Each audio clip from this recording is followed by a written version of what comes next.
Hello everyone, I am Sapna Thakur. Welcome back to APC academy. सबसे पहले आप सभी को रिपब्लिक डे की हार्दिक शुभकामनाएं। हम डिस्कस कर रहे हैं करंट अफेयर्स जनवरी के लिए। दिस इज़ फोर्थ पार्ट और इस फोर्थ पार्ट को हम शुरू करेंगे रिपब्लिक डे की न्यूज़ के साथ ही। तो हम सेलिब्रेट कर रहे हैं 76 रिपब्लिक डे जो 2025 में हो रहा है।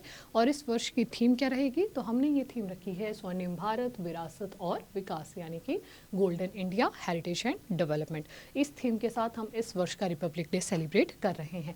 कौन रहेगा हमारा चीफ गेस्ट? अगर हम चीफ गेस्ट की बात करें तो इंडोनेशियन प्रेसिडेंट प्रबोवो सुबियांतो वो रहेंगे हमारे इस रिपब्लिक डे के चीफ गेस्ट। अगर हम बात करें कितने झांकियाँ, कितने राज्यों की, कितने यूटीज़ की, तो टोटल 31 झांकियाँ हैं जो इस पूरे रिपब्लिक डे की परेड में दर्शाई जाएंगी, जो अलग अलग राज्यों की होंगी, यूटीज़ की होंगी एंड मिनिस्ट्रीज़ की होंगी। और ये बात तो हम सब बहुत अच्छे से जानते हैं कि 26 जनवरी को हम क्यों सेलिब्रेट करते हैं रिपब्लिक डे को। तो इसलिए क्योंकि 26 जनवरी 1950 को भारत का संविधान लागू किया गया था। The constitution of India was implemented. और संविधान बनकर कब पूरा हुआ था? तो बनकर तो पूरा हुआ था 26 नवंबर 1949 को। तो जब 1949 को बनकर पूरा हो गया तो हमने उसे 26 जनवरी को क्यों लॉन्च किया? इसलिए लॉन्च किया क्योंकि 26 जनवरी 1930 को हमने मनाया था पूर्ण स्वराज दिवस। और उस दिन के महत्व को बनाए रखने के लिए, उसे हमेशा के लिए यादगार बनाने के लिए हमने डिसाइड किया कि हम अपना कॉन्स्टिट्यूशन लागू करेंगे 26 जनवरी 1950 को। इसीलिए हम उस दिन को मनाते हैं अपने रिपब्लिक डे के रूप में। तो इस वर्ष का जो हमारा गेस्ट है, चीफ गेस्ट है, वो है इंडोनेशियन प्रेसिडेंट। और थीम आप याद रखेंगे स्वर्णिम भारत, विरासत और विकास। आगे चलने से पहले आप जानते हैं कि सीटेट का हमारे पास बैच शुरू हो रहा है 4 जनवरी से। और इसके साथ साथ ही HP टैट का फ्रेश बैच शुरू हो रहा है हमारे पास 10 फरवरी से। तो जो भी स्टूडेंट्स इंटरेस्टेड हैं वो दिए गए नंबर पर हमसे जुड़ सकते हैं या फिर आप हमारी ऐप डाउनलोड कर सकते हैं APC academy from the play store. आगे चलते हैं, अब बात करते हैं यूएसए की। यूएसए से बहुत इंपॉर्टेंट न्यूज़ हमारे सामने है। वहाँ पर हुए थे न्यू इलेक्शंस और कौन प्रेसिडेंट बनकर आए हैं? Donald Trump. Donald Trump takes oath as 47 president of United States. Donald Trump ने संयुक्त राज्य अमेरिका के 47वें राष्ट्रपति के रूप में शपथ ली। इनके साथ साथ ही JD Vance took oath as 50th vice president of the USA in the capital Washington DC। तो USA की राजधानी वाशिंगटन DC में ये ओथ सेरेमनी हुई जिसमें डोनाल्ड ट्रंप बने वहाँ के प्रेसिडेंट और JD Vance बने वहाँ के वाइस प्रेसिडेंट।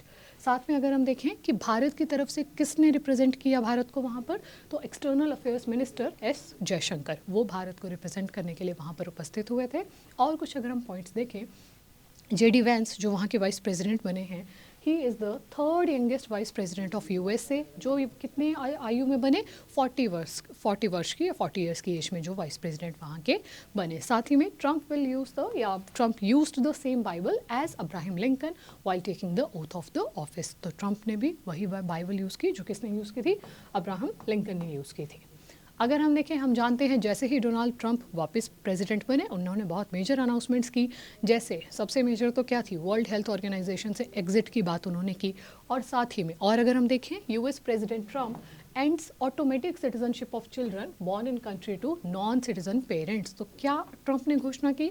ट्रंप ने घोषणा की कि अगर किसी बच्चे का जन्म अमेरिका में होता है और उसके पेरेंट्स में से कोई भी अमेरिकन सिटीजन नहीं है तो उस बच्चे को ऑटोमेटिकली वहाँ की सिटीजनशिप नहीं दी जाएगी। ये किसे इम्पैक्ट करेगा? ये सबसे ज़्यादा इम्पैक्ट करेगा इंडियन इमिग्रेंट्स को, क्योंकि बहुत भारी संख्या में भारतीय हैं जो इंडिया से माइग्रेट होते हैं, USA में रह रहे हैं, वहाँ जॉब कर रहे हैं, उनके बच्चों का जन्म वहाँ हो रहा है। तो अगर उन दोनों में से किसी के पास भी अमेरिकन सिटीजनशिप नहीं है तो उनके बच्चे को भी आगे अमेरिकन सिटीजनशिप नहीं मिलेगी। तो ये जो चेंज है जब से लागू किया जाएगा तब से ये सबसे ज़्यादा इम्पैक्ट किसे करने वाला है? उन्हीं बच्चों को करने वाला है जो ऐसे इंडियन पासपोर्ट होल्डर्स के पैदा हुए हैं या फिर स्पेशली जो इमिग्रेंट्स के बच्चे हैं और जिन पेरेंट्स के पास सिटीजनशिप नहीं है। और दूसरी अनाउंसमेंट क्या की ट्रंप ने, जो कि मैंने आपको कहा, WHO यानी कि वर्ल्ड हेल्थ ऑर्गेनाइजेशन से एग्जिट के। आगे देखते हैं, 23 जनवरी को हम सेलिब्रेट करते हैं पराक्रम दिवस के रूप में। तो Parakram Diwas to honour the birth anniversary of Netaji Subhash Chandra Bose. इस बार की बात करें तो ये थी उनकी 128th birth anniversary. A grand celebration took place from 23rd January to 25th January 2025 at Baramati Fort in the historic city of Cuttack, the birthplace of Netaji Subhash Chandra Bose. He was born on 23rd of January 1897 in Cuttack, Odisha. तो ओडिशा के कटक में 1897 में उनका जन्म हुआ था. In 1923, Bose was elected as president of All India Youth Congress and also the secretary of Bengal State Congress. और आप जानते हैं 1938 में 1939 में 2 बार सुभाष चंद्र बोस कांग्रेस के प्रेसिडेंट भी रह चुके थे. हालांकि दूसरी बार का टर्म वो पूरा नहीं कर पाए थे और उन्होंने बीच में ही रिजाइन दे दिया था अपने पद से. साथ ही में उन्होंने फॉरवर्ड ब्लॉक की भी स्थापना की थी. आगे चलें अगर हम नेक्स्ट देखें. देखिए नेक्स्ट न्यूज़ है हमारे पास. Government celebrates 10th anniversary of Beti Bachao बेटी पढ़ाओ स्कीम. सरकार ने बेटी बचाओ बेटी पढ़ाओ योजना की 10वीं वर्षगांठ मनाई. The government will organise a week long celebrations to commemorate the 10th anniversary of Beti Bachao बेटी पढ़ाओ initiative under the union women and child development ministry. The celebration will continue till March 8. तो 8 मार्च तक ये सेलिब्रेशन चलेगी. क्यों? क्योंकि 8 मार्च को हम सेलिब्रेट करते हैं अंतर्राष्ट्रीय महिला दिवस के रूप में, इंटरनेशनल वुमेंस डे के रूप में. और ये जो बेटी पढ़ाओ बेटी बचाओ स्कीम है, योजना है, कब लॉन्च की गई थी? 22 जनवरी 2015 को ये योजना लॉन्च की गई थी. आगे चलते हैं. नेक्स्ट न्यूज़ देखिए. 19 January national disaster response force raising day. तो 19 जनवरी को मनाया जाता है राष्ट्रीय आपदा प्रतिक्रिया बल स्थापन दिवस के रूप में. National disaster response force NDRF is the world's largest rapid reaction force dedicated to disaster response. NDRF was formed on 19th of January 2006 under the Disaster Management Act 2005 with the purpose of a specialized response to natural and man-made disasters. The Act designates the Ministry of Home Affairs as the nodal ministry for steering the overall national disaster management. तो क्योंकि 19 जनवरी 2006 को NDRF की स्थापना हुई थी, इसीलिए 19 जनवरी को हम सेलिब्रेट करते हैं NDRF डे के रूप में. आगे चलें. नेक्स्ट न्यूज़ अगर हम देखें.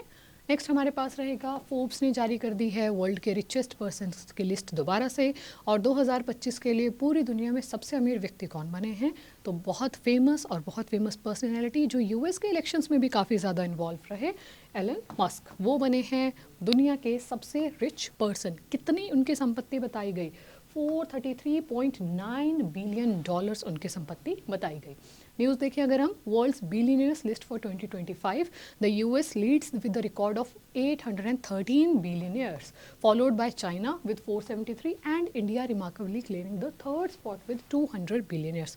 तो ये तो भारत के लिए खुशी की बात है, but at the same time Bharat क्योंकि दुनिया में पॉपुलेशन के हिसाब से अब टॉप पे पहुंच चुका है, तो इतनी अधिक जनसंख्या है कि कुछ लोग हैं वो सुपर रिच हैं और कुछ लोग हैं वो सुपर पुअर हैं. तो वो जो इनकम इनइक्वालिटी है वो बहुत ज़्यादा भारत में है, बट उसके बावजूद ये हमारे लिए प्राउड की बात है कि बिलियनर्स की सूची में तीसरे नंबर पर भारत का स्थान है, जिसमें टोटल कितने हैं? 200 बिलियनर्स हैं. टॉप पर कौन रहा? टॉप पर रहा US with 813 billionaires. Elon Musk has begun 2025 as the pinnacle of wealth ranking as world richest person with net worth of $433.9 billion, जो कि मैंने आपको बता दिया. और फोटो में आपके सामने हैं 3 टॉप पर्सनैलिटीज़. फर्स्ट पे हो जाएंगे एलन मस्क, सेकंड पर है अमेजॉन के जेफ बेजोस एंड थर्ड पर हो गए फेसबुक के मार्क जुकरबर्ग. ये हैं top 3 richest person in the world. आगे चलते हैं. नेक्स्ट बात करेंगे एक अपॉइंटमेंट के बारे में. Sanjeev Ranjan appointed as secretary general of Indian Ocean Rim Association. Sanjeev Ranjan को हिंद महासागर रिम एसोसिएशन के सेक्रेटरी जनरल के रूप में नियुक्त किया गया.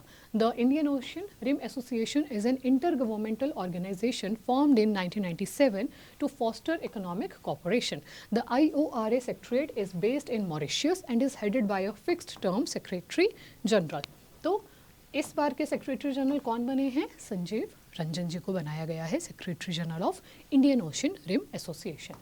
नेक्स्ट न्यूज़ हमारे पास रहेगी स्पोर्ट्स सेक्शन से. Karnataka clinch Vijay Hazare trophy for record 5th time. Karnataka ने रिकॉर्ड 5वीं बार विजय हजारे ट्रॉफी जीती. Karnataka ended a 5-year title drought as they defeated Vidarbha by 36 runs to claim their record extended 5th Vijay Hazare Trophy title after 2024-25 edition final at Kotambi Stadium in Vadodara. Karnataka claimed their maiden title in the 2013 and 14 season before defending the title in the following season. तो इस बार की विजय Hazare trophy किसने जीती है? कर्नाटका ने जीती है। किसे हराकर जीती है? तो विदर्भ को हराकर उन्होंने खिताब अपने नाम किया। आगे देखते हैं, फ्लेमिंगो फेस्टिवल 2025 कंक्लूड्स इन आंध्र प्रदेश। फ्लेमिंगो महोत्सव 2025 आंध्र प्रदेश में संपन्न हुआ। The flamingo festival 2025 in Andhra Pradesh celebrating the arrival of migratory birds, particularly flamingos, to Pulicat Lake and Nelapattu Bird Sanctuary. An annual event celebrating the arrival of migratory birds, focusing on flamingos to Pulicat Lake and this bird sanctuary. और बात करें अगर हम इस flamingo festival की, तो कहाँ पर सेलिब्रेट हुआ? आंध्र प्रदेश में सेलिब्रेट हुआ। और क्यों हुआ? क्योंकि इस समय अराइवल होता है माइग्रेटरी बर्ड्स का, जो कौन हो जाएंगे? फ्लेमिंगो। फोटो में आप देख भी पा रहे हैं, इसीलिए इसे फ्लेमिंगो फेस्टिवल भी कहा जाता है। आगे न्यूज़ देखें, 55th annual meeting of world economic forum in Switzerland. विश्व आर्थिक मंच की 55th वार्षिक बैठक कहाँ पर हुई? स्विट्जरलैंड में हुई। The 55th world economic forum annual meeting took place from 20th to 24th of January in Davos, Switzerland.